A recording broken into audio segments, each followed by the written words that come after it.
السلام عليكم ورحمة الله وبركاته. هذا جلال بريك يحييكم ويشد على أيديكم من جديد، ويقدم لكم الاعتذار وبكل انبطاح، اعتذار إلى جماهير شعبنا.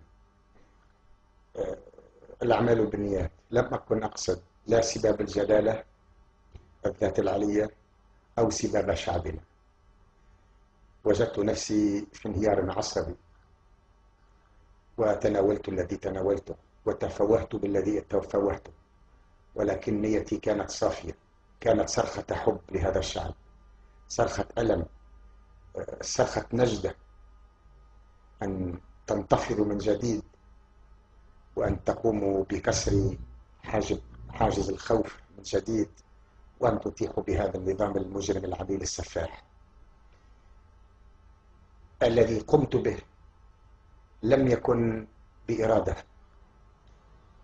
Je suis rentré en état de démence، وهذا معروف، يمكن يصير 6 شهور وأنا بريسك 24 و 24 وأنا في الثورة، صارت خيبة أمل فانفجار، وهذا لا يبرر شيء، لا يبرر شيء. لكن الحاجة اللي نجم أنا نفتخر بها أنني لم أقصد إهانة شعبنا، لم أقصد فعلا الذات العلية، كانت صرخة غضب وصرخة حب في نفس الوقت.